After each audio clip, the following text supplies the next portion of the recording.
Bismillahir Rahmanir Rahim. Can you see my screen on your? Yes. So, in the last lesson, we spoke about the definition of Usoolul Fiqh and the benefits of studying Usoolul Fiqh and some miscellaneous points around this. And then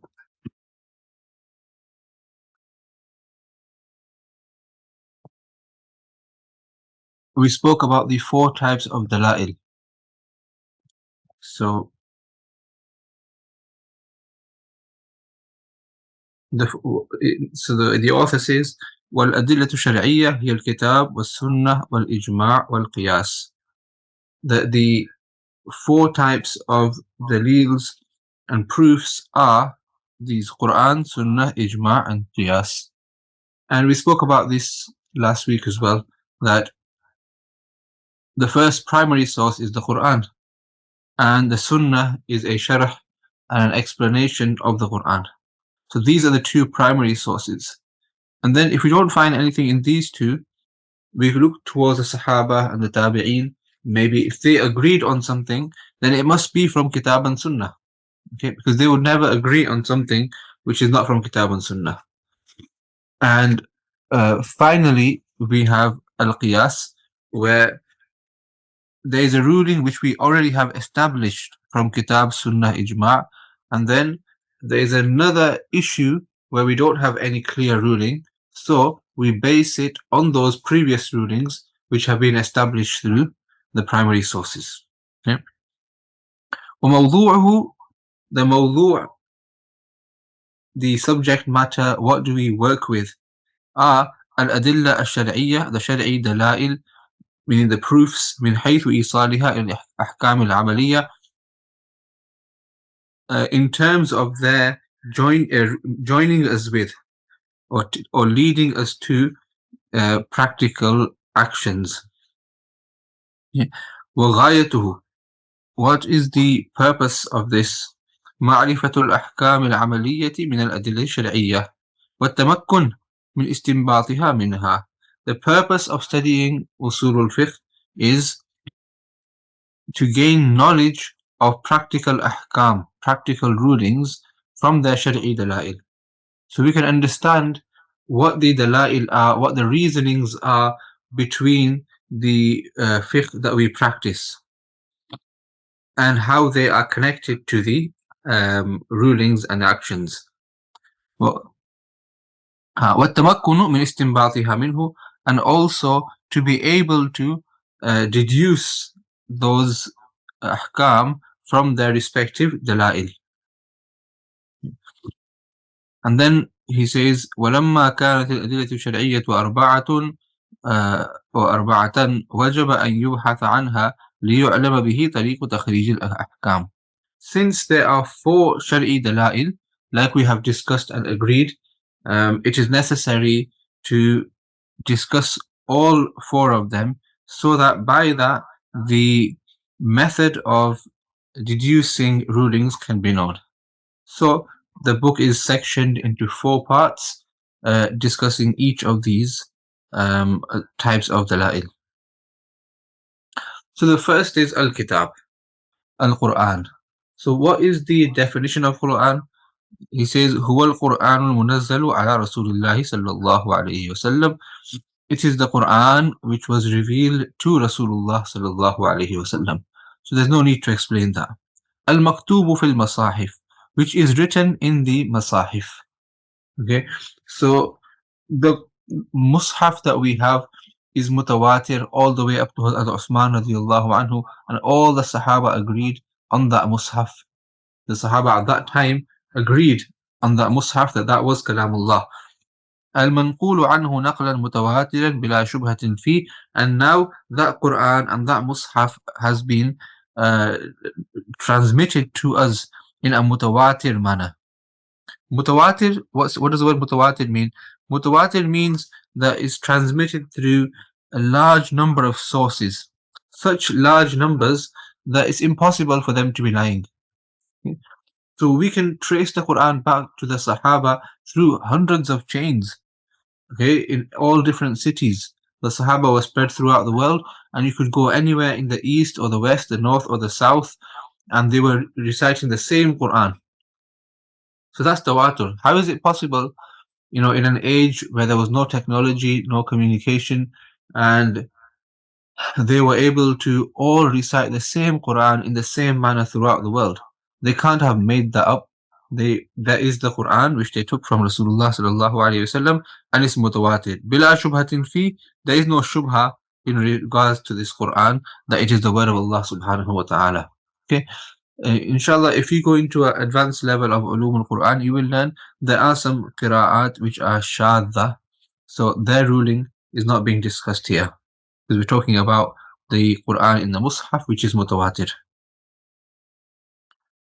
وأجرى الأصوليون في كتاب الله تعالى وكذلك في سنة رسول الله صلى الله عليه وسلم 4 تقسيمات يحصل منها 20 قسما. Okay, so something that early Usulis, the early scholars of Usul did, particularly in the Hanafi mazhab and in others as well, is they talk about language and words in 4 categories. And out of these 4, you have 20 types of words, 20 qisman. So on the next slide, this is the overview. Okay? So the first 4 are here: Aam, Khas, Mushtarak, Muawwal. Then we have Zahir, Nas, Mufassar, Muhkam, Khafi, Mushkil, Mujmal, Mutashabih. Then Haqiqat, Majaz, Sarih, Kinaya, and Ibaratun Nas, Isharatun Nas, Dalalatun Nas, Iqtida'un Nas. Okay, so this first taqseem, the first 4 types, are related to Wujuhun Nazm, Sighatan wa Lughatan. In other words, the literal meaning of the word. Yeah, the literal meaning of the word. This second taqseem, the order is different in this chart. This is the second one. Wujuhul isti'mal dhalik al-nazm. That how is it used? Sometimes one word has a certain literal meaning, but then the same word is used for example, for metaphorical meanings. So therefore, the first taqseem deals with the literal meaning, and the second taqseem, bil isti'mal, deals with the usage. Okay. The third and fourth, Zahir, Nas, Mufassar, Muhkam, Khafi, Mushkil, Mujmal, Mutashabih, these deal with the clarity of the meaning. Sometimes the meaning of a word is very clear, where anybody can understand it, and sometimes it's not so clear and it needs further investigation. And then the final taqseem is الرابع في معرفة وجوه الوقوف على أحكام النظم. This deals with the method of, or the 4 methods of istinbat, 4 methods of taking dalil. Okay, so with these 4 taqseem, you have 20 types: Khas, Aam, Mushtarak, Muawwal, Haqiqat, Majaz, Sarih, Kinaya, Zahir, Nas, Muhkam, Mufassar, Mufassar, Muhkam, Khafi, Mushkil, Mujmal, and Mutashabih. And finally, Ibaratun Nas, Isharatun Nas, Dalalatun Nas, Iqtida'un Nas. So these are 20 topics and discussions that will be discussed in this book. Okay. So التقسيم الأول باعتبار الوضع. The first taqseem and the first distribution, or the first classification, is in terms of wada'. Wada', like we mentioned last week, means the coinage. Okay, coinage, or you can say original usage. In other words, literal meaning. Yeah, so literal meaning. So in terms of literal meaning, اللفظ باعتبار وضعه للمعنى على 4 أقسام. In terms of its literal meaning, words are of 4 types: خاص, عام, مشترك, and مؤول. You can see here, خاص, specific, عام is general, مشترك is a homonym, and مؤول is the chosen expression. When you have a mushtarak word and you choose one or the other, then that is considered as mu'awwal. Okay, so these are the 4 types. So right now we're just going to talk about khas and am. Okay. First we could say, is the word a homonym? Yes or no? Is it mushtarak? Yes or no? If the answer is yes, we're going to deal with that later. If it's not mushtarak, then that means it only has one meaning. Okay. So if the word only has one meaning or literal meaning, then it will either be khas or am. Okay. So let me just write this down. Word which has, sorry about my handwriting, one literal meaning. Okay, so we're not talking about mushtarak here. We're only talking about, because mushtarak, we're not talking about homonyms. If a word only has one literal meaning, then it's either khas or am.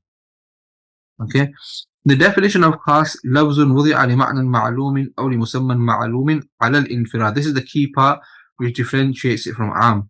The khas refers to a unit. So it's something specific. It's not made up of lots of units. Whereas am refers to something which is made up of multiple units. جمعا من الأفراد. Okay, so what's the difference between these two? Is that in khas, there's no chance of any exclusions. Okay, it's all or nothing. It's one unit, one individual, or one type of category, one type of thing. In am, because you have multiple units, there's a chance that some are excluded, some are not included. Maybe these are not included, these are not included. All right. So because of this, there's some difference between the two. So let's just study the definition first. الخاص لفظ وضع لمعنى معلوم أو لمسمى معلوم على الانفراد. Khas is such a word which is coined for a known meaning or a known thing. Okay, so if we're talking about musamma, then we're talking about things which are tangible, things which we can see and feel. Okay, and ma'na is for abstract ideas. Okay, so things like an act, like dharaba, okay, means hit. So he hit, or she hit, or they hit. So the hitting is a ma'na. Okay, it's a meaning. It's not something we can actually visualize, or we can see, or we can touch. So any ma'nan ma'loom, if there is a meaning and we know what it means, and it's a single meaning, there's no chance of more than one meaning from a literal point of view, then that is ma'nan ma'loom. Or musamman ma'loom, any object which we can touch, which is given a name and is tangible and it has a known literal meaning. And alal infirad, this means that it's a single individual, single unit. Okay, so it's not made up of many individuals. Okay, just as a side note here, that a fi'al and a harf will always be khas, because you can't, a fi'al never refers to many individuals or many units. One act is one act. Same with the huruf, they are all khas. Am will only be an ism, because sometimes nouns refer to more than one individual, like plural nouns. Okay, Muslimun, Mu'minun includes all the Muslims. They're made of so many. Also, some nouns which are not plural in terms of the wording, but meaning is plural, like al-qawm. Qawm is from a grammatical point of view, qawm is singular, but it includes all the individuals of the people. Okay, so that would be am. So khas is a word which refers to an individual, a unit, one. سواء كان ذلك المعنى شخصا كزيد أو نوعا كرجل أو جنسا كإنسان.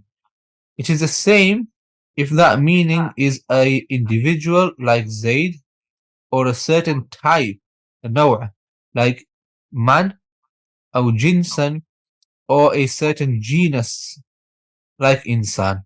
Okay, so these are three types of khas. Okay, shakhs, naw, and jins. The meaning is already what I mentioned, that it's an individual. So Zaid, we know Zaid is one individual. Okay, if I say rajul, like ra'aytu rajulan, I saw a man. I just saw one man. So it's individual. Even though it could be any man in the world, but it's one. It's not more than one. So it's khas. Okay, or insan. If I say al-insan, it refers to the genus of insan. So if I say al-insan, one human being, okay, one human being, is, even though it could be any human in the world, but it's referring to one individual insan. Okay, so therefore, these are all examples of khas.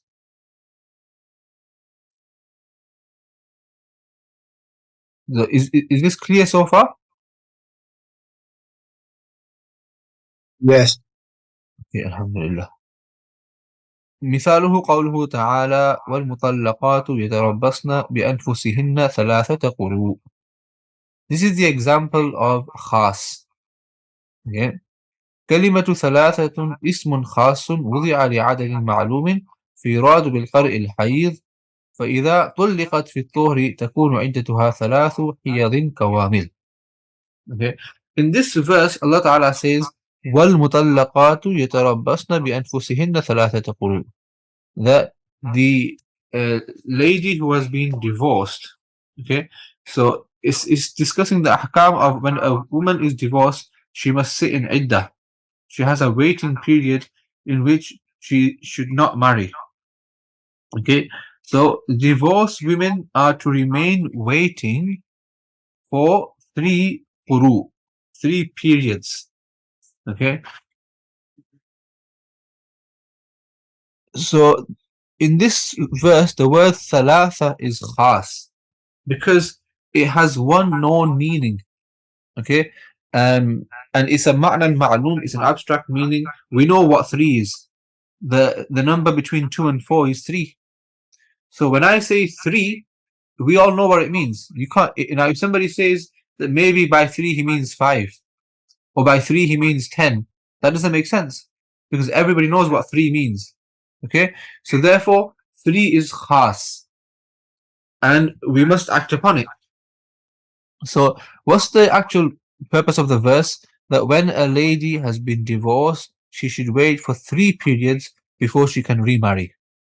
Okay, so kalimatu thalathatin ismun khasun. The word thalatha is a khas noun. وضع لعدد معلوم, which has been coined for a known number, which we know. فيراد بالقرء الحيض. Okay, this is where the difference of opinion comes in, because the word qar'un, okay, so we're not talking about thalath. The main purpose over here, thalatha is khas. Thalatha is khas.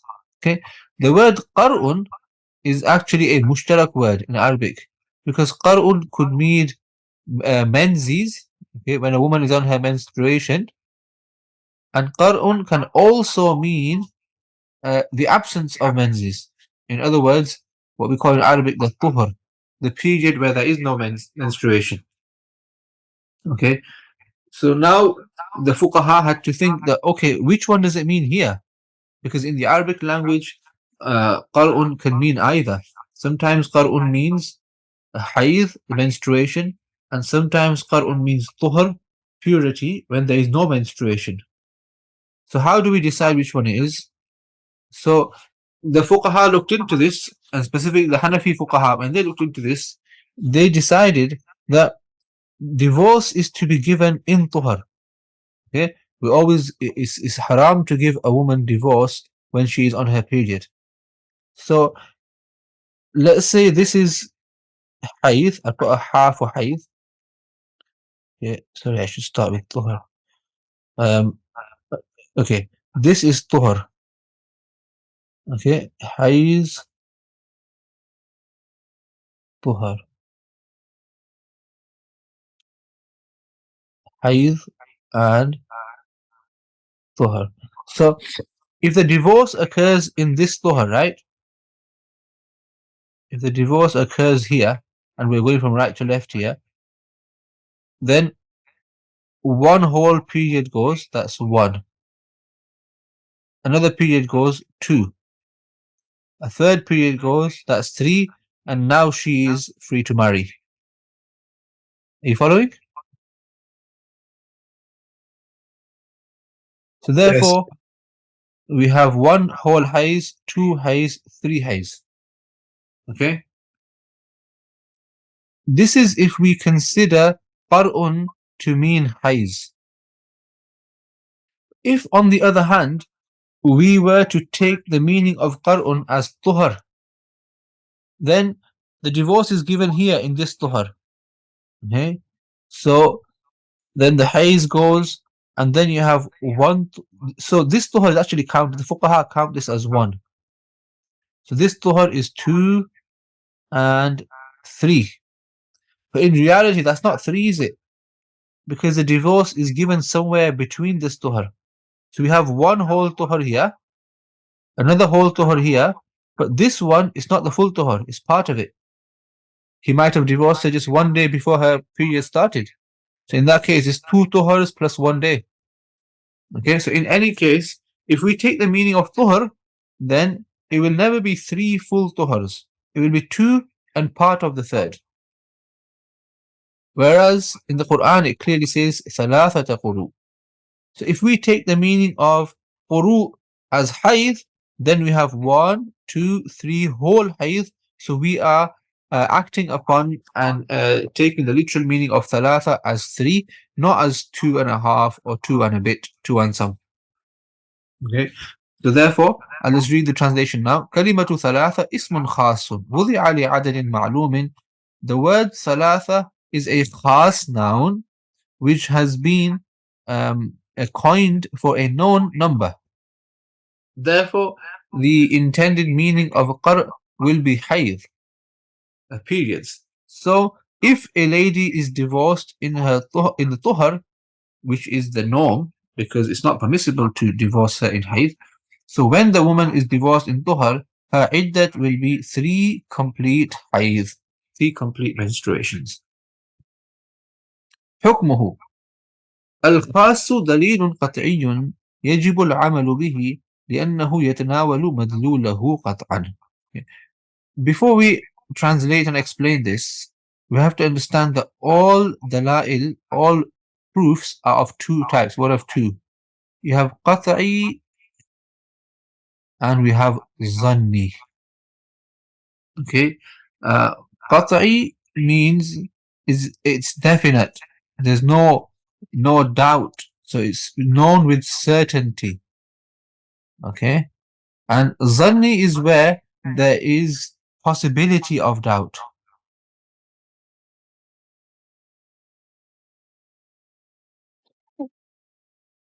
Okay, so not all dalail are qat'i. We can't expect every evidence to be 100% conclusive, just like in any system of law. Okay, if you look in British law, American law, international law, you know they have a term called beyond reasonable doubt. That as long as something can be proved beyond reasonable doubt, the judge can make a judgment based on it. Okay, you don't always have to have a video of the crime taking place. Otherwise, you know, many criminals would get away with what they do. Just like in law, we have beyond reasonable doubt. In Sharia, dalail can be qat'i or zanni. When it comes to aqaid and beliefs, right? Then you need to have a qat'i dalil. So all our beliefs, all our aqaid are based on 100% qat'i dalil. However, for non-aqaid issues, we can also use zanni dalail. Okay, and many ahkam are based on zanni dalail, where there is a possibility of reasonable doubt. Just to give you an example, when it comes to a hadith, any hadith which is mutawatir, which is narrated by a huge number of sources and narrators, that is impossible to be a lie, that we would call qat'i. Okay? But there are many hadith, which are sahih, meaning, but we only have one or two chains of narration linking us back to Rasulullah sallallahu alaihi wasallam. Like the first hadith in Bukhari, إِنَّمَا الْأَعْمَالُ بِالنِّيَّاتِ is a khabar wahid, okay, because I believe Alqama narrates from Umar al-Khattab radiyallahu anhu.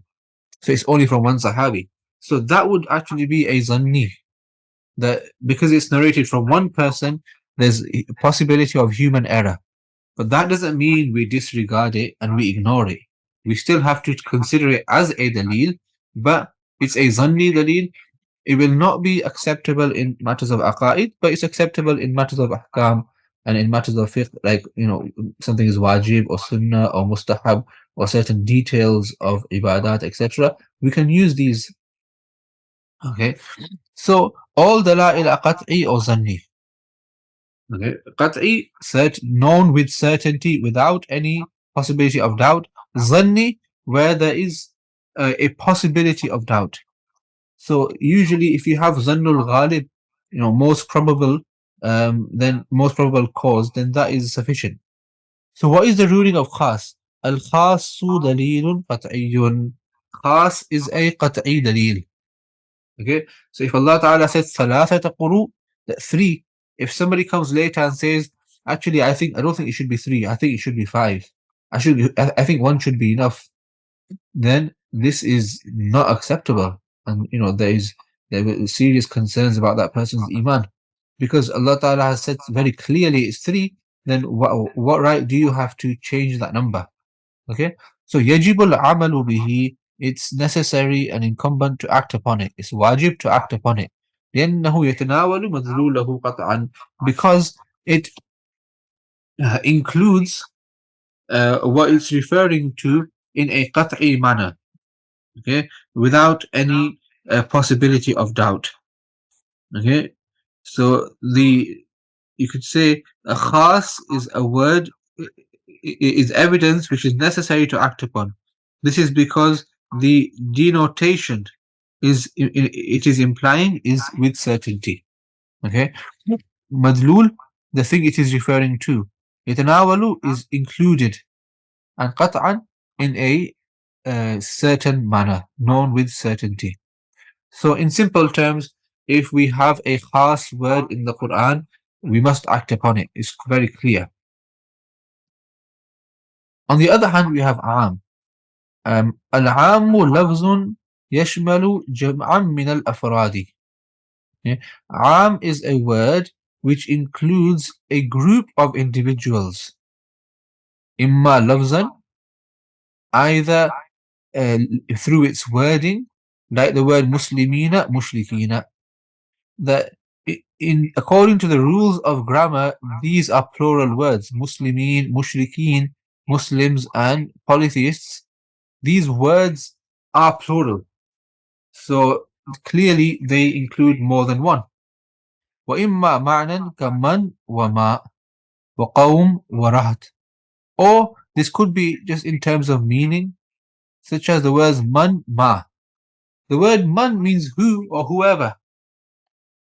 So this word itself is singular in terms of grammar, but we can use it for like a plural, like man ja'a bil hasana, whoever performs a good act, falahu ashru amthaliha. So it's not referring to a certain individual person. This is for everyone. Okay, so even though it's singular, but it has the meaning of plural. Same with ma, whatever. So what is a singular word, but it has the meaning of more than one individual in there. That whatever is such, then that is included in there. Also the word qawm, which means people, rahat, which means a group of people. So grammatically, qawm and rahat are singular words, but because they refer to groups, they are am. ثم العام نوعان. The am is of 2 types. Okay, so we mentioned before that am is something which is made of many individuals. Yeah. So now, like I mentioned before, that when there's many individuals, there's always a possibility of certain individuals being excluded. Because of this possibility, some ulama and fuqaha actually consider the am to be zanni. So every am is a zanni, which means that there is always a possibility of certain individuals being excluded. Okay. However, in the Hanafi mazhab, you have two types. Okay, so we have amun khussa minhu al-ba'd, and amun lam yukhassa minhu. Okay. The example of amun lam yukhassa minhu is inna Allah bi kulli shay'in alim.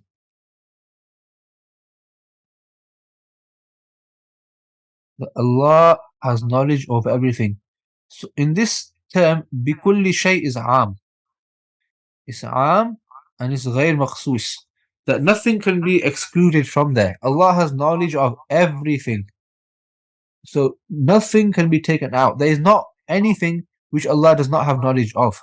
Okay, so this is am, lam yukhassa minhu. This is such a am from which nothing can be specified or excluded. Okay, everything is included in there. On the other hand, amun khussa minhu al-ba'd. The example is ahallallahu al-bay'.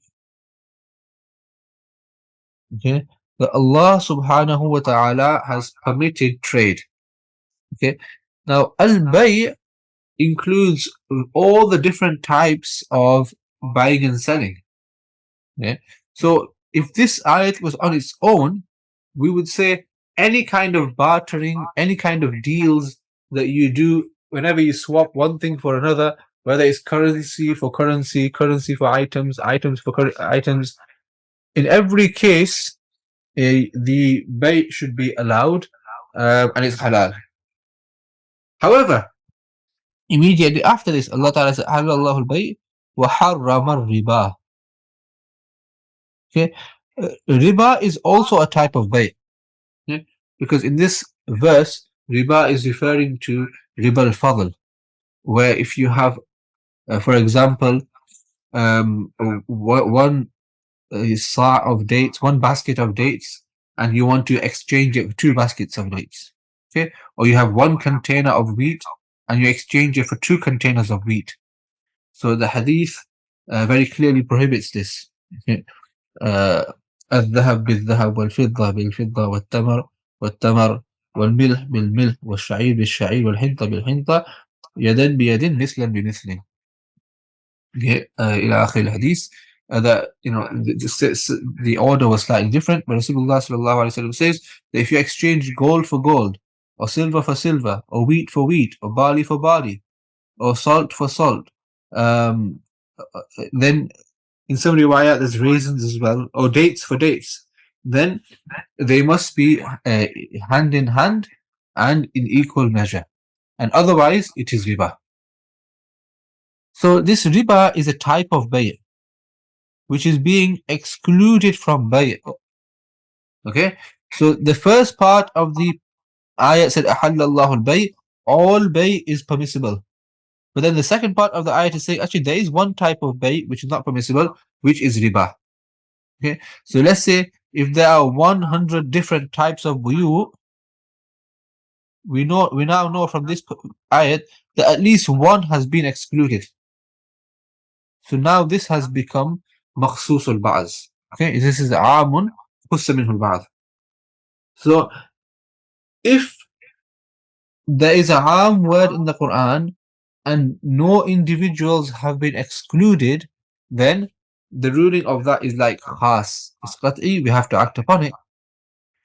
However, if certain individuals have been excluded, then the ruling of that we'll speak about in a few moments, inshallah.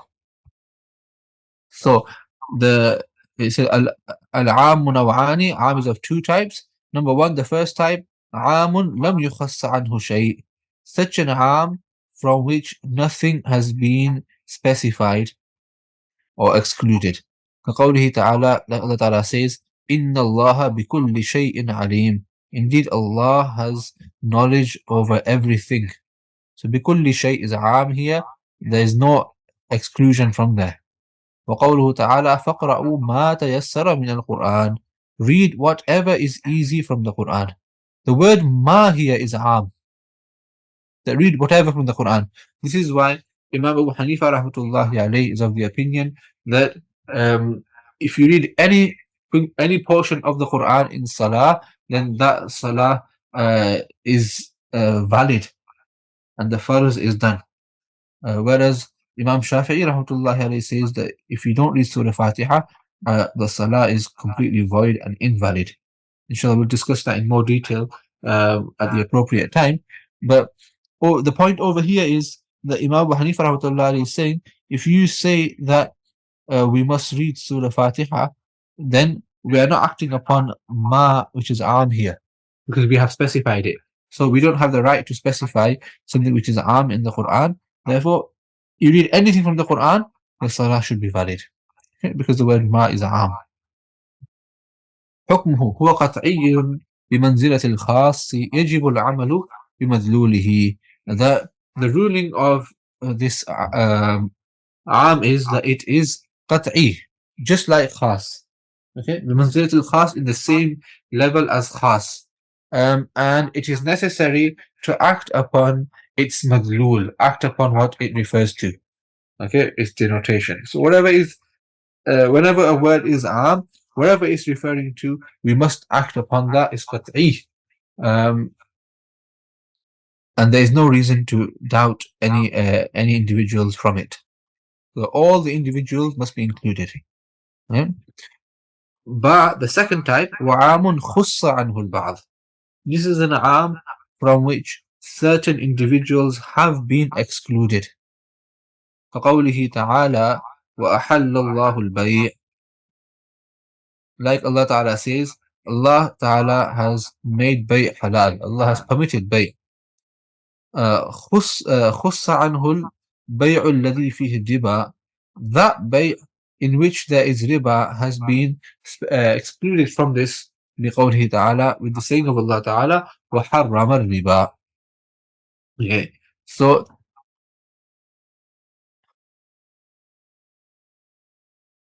حكمه, what's the ruling of this? يجب العمل به في الباقي مع احتمال التخصيص. This is where the difference comes in. That, like I said before, let's say there are 100 different types of bay'. Okay, these are all different types of bay'. أحل الله البيع. So all of these should be halal. But now وحرم الربا has excluded one. One type of bay' is not included. Now what this does is this creates a possibility or a doubt that what if others are also excluded? Okay, because there must be a reason for riba to be excluded. There must be a reason why riba is excluded. So there is a possibility that there may be a similar reason in other afrad, like this one, in this one, in these individuals. So because of this, the status of am makhsus al-ba'd is no longer status of zanni. Okay, and once, so the first takhsis has to be qat'i from the Quran, like in this ayah, وَأَحَلَّ اللَّهُ الْبَيْعَ وَحَرَّمَ الرِّبَى. The initial takhsis needs to be qat'i. Once you have one takhsis done through a qat'i dalil, then further takhsis, further exclusions can be made with zanni dalail. So zanni dalail, for example, khabar wahid, ahadith, okay, ahadith which are not mutawatir, and also qiyas.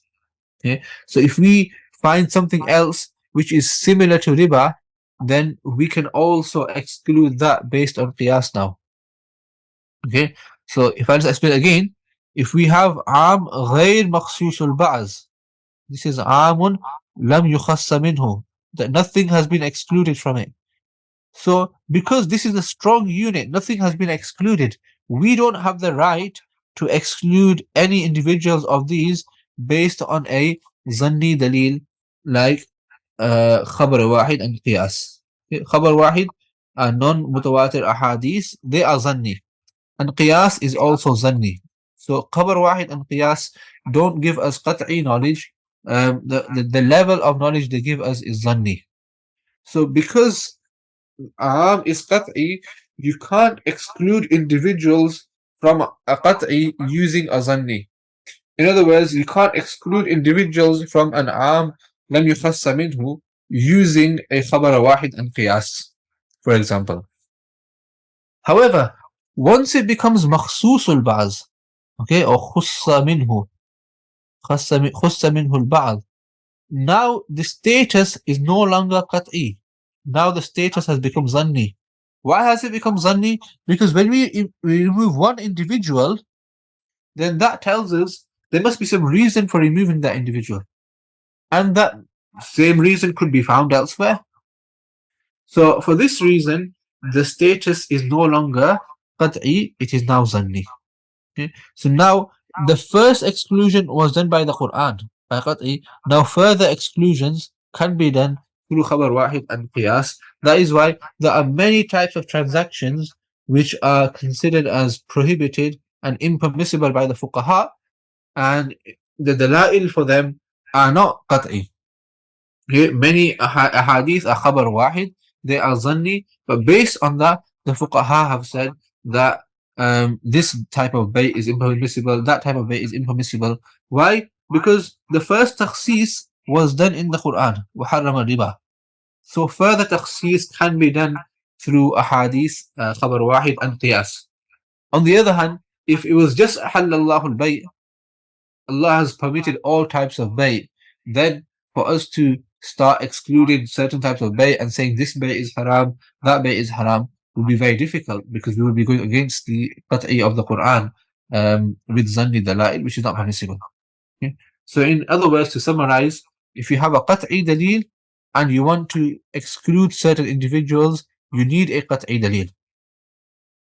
But once some individuals have been taken out with a qat'i, the status of the aam now drops to zanni, and therefore you can exclude further individuals using other zanni dalail. Does that make sense? Yes. Alhamdulillah. Okay, so we can expand. فائدة: التخصيص قد يكون بمخصص مجهول كقوله تعالى وأحل الله البيع وحرم الربا، لأن البيع الذي فيه الربا مجهول. وقد يكون بمخصص معلوم كقول الأمير اقتلوا المشركين ولا تقتلوا أهل الذمة. This takhsis which takes place could sometimes be in a known manner, and sometimes it's not clear. Okay? For example, in Ahallallahu al-bay' and Harram al-riba, what is riba? Okay? Just looking at this verse, if we didn't have any context, we didn't have the ahadith, and the fuqaha didn't explain it to us and clarify it for us, we wouldn't really know what riba is. Okay? Because the word riba in Arabic just means increase. Okay? Any increase could be riba. So this word is mujmal, it's majhul, it's unclear. Okay? The clarification came in the ahadith, but on its own, this word is unclear. So even though it's not known, it's unclear, but it can be a mukhassis. Okay? So sometimes takhsis happens with a majhul, mukhassis majhul, an unknown mukhassis, specifier or excluder. Like the saying of Allah Ta'ala, Allah has made bay' halal and riba haram. لأن البيع الذي فيه الربا مجهول, that bay' in which there is riba is majhul. It's not clear that what does riba actually mean. وقد يكون بمخصص معلوم, and sometimes the mukhassis is known. We know exactly what's being excluded. كقول الأمير, like the Amir, if the leader, the military general says اقتلوا المشركين, like kill the enemy. ولا تقتلوا أهل ذمة. However, do not kill the people of Dhimma, those who we have an agreement with. Okay? So al-mushrikeen, the word is aam. It includes all of them. But then Ahl al-Dhimma is mukhassis because it's excluding certain individuals from al-mushrikeen. And we know exactly who they are. we know who the Ahl Dhimma are. Is well defined, is clear. So therefore, in this second example, اقتلوا المشركين ولا تقتلوا أهل الذمة, the mukhassis is ma'loom. Whereas in the first example, أحل الله البيع وحرم الربا, the mukhassis is الربا, and الربا is mujmal, and therefore is unclear, so the details are not known. Either way, the point over here is that whether the mukhassis is ma'loom or majhul, in both cases, the hukam will change, that it will no longer be qat'i, like عام لم يخص عنه بعض, rather it will become zanni. Okay, so over here we come to the end of the discussion on khas and am. Khas is one individual, is qat'i, we must act upon it. Am is made of more than one individual. Initially it's qat'i, we must act upon it. However, if certain individuals are excluded, then it becomes zanni. We still need to act upon it, but there is possibility of other individuals being excluded based on zanni dalail. Okay, you can't just start excluding individuals because you feel like it. You still need a dalil. The difference is that when it was qat'i, you had to have a qat'i dalil. Now it's zanni, so you can do takhsis with zanni dalail. Okay. Then we come on to al-mushtarak. We mentioned before that khas and am are ma'loomul murad. Okay, the meaning is known. The literal meaning is known. Mushtarak is where it's ma'loomul murad, but it has more than one possible meaning. Therefore, a specific literal meaning cannot be known straight away. Okay, and the example we mentioned before, the word quru in Arabic is used for both period and tuhar, the absence of period. So therefore, it's a mushtarak word. So when you see that word, you need to look at the context, you need to think about it, you need to look around it, look at the details, and then decide what does it mean. Okay, so whenever you get a mushtarak word, okay, you need to think, what are we talking about? Very famous in you must have learned Arabic, the word al-jariyah could mean a slave, a female slave, and it can also mean a ship. So now, based on the sentence, the context, where you're talking about, what you're talking about, you'll understand the meaning, and you have to figure out what the meaning is. Once you decide on a meaning, now that is mu'awwal. That is mu'awwal. Okay, so mu'awwal is not separate to mushtarak. Mu'awwal is basically the chosen expression that when we think about a homonym, when we ponder and we look at the signs and we come to a conclusion, then that conclusion is called mu'awwal.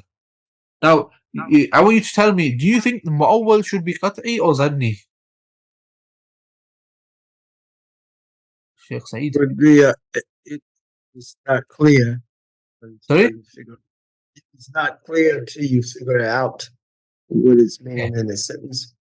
So then if we think about it and we come to a certain conclusion, okay? All For right, example, it couldn't be cut. You figure it out. Because it's figured out based on our understanding, we can't consider it to be qat'i now.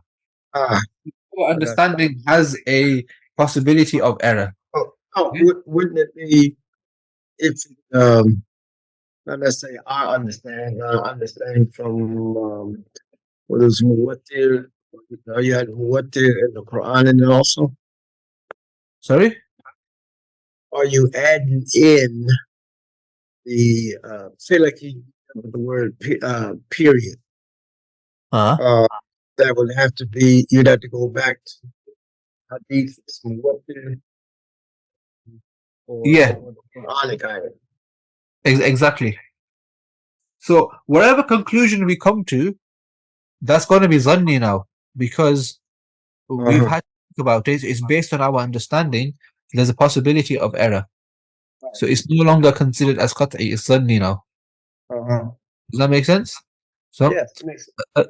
المشترك لفظ وضع لمعنيين مختلفين. Mushtarak is a word which has been coined for two different meanings. Like we said last week, the word plant Or I think you gave another example. I don't remember what you said. Cell. You know, the Cell. word Yeah, cell. cell. Cell could be a jail cell. Could be like a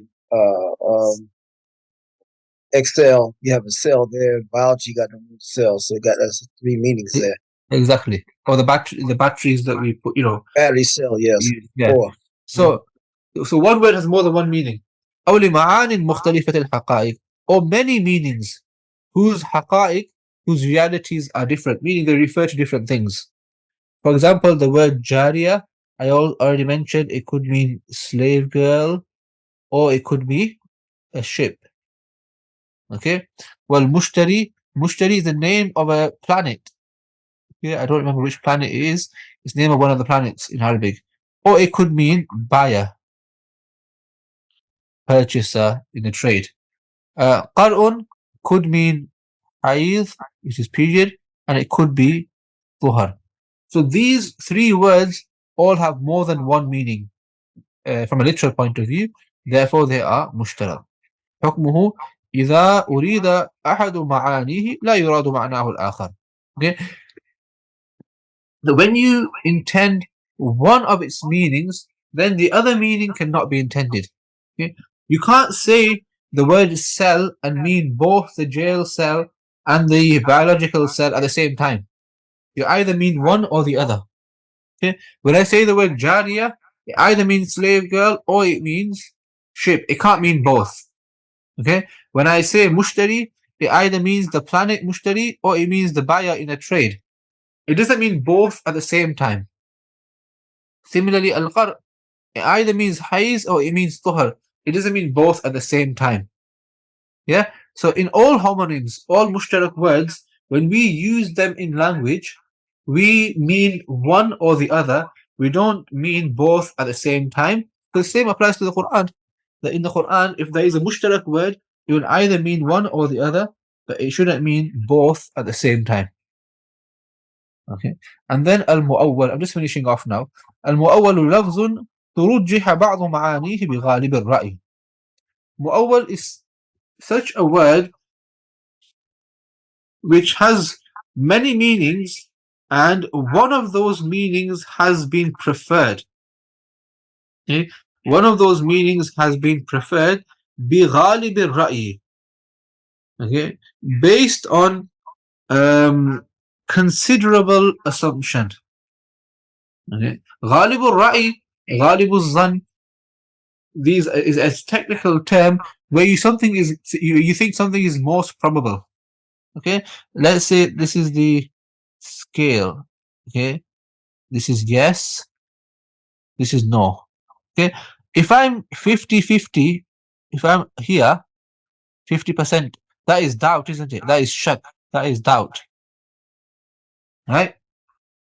So I don't know if the answer is yes or no. But now if I tip the scales a little bit over here, this now becomes zan. I think it's a no, or I think it's a yes. So when you get more closer, this is yaqeen. This is 100% yaqeen. Okay? Am I making sense? I don't want to confuse you further. So this is You're 100%. doing fine. Keep going. Yeah? This is 100% yaqeen. And if I'm 50-50, I have shak. I don't. So 50-50, I don't know either. It could be yes, it could be no. If I'm over here, yaqeen, 100%, I know it's yes. In between all of this is zan.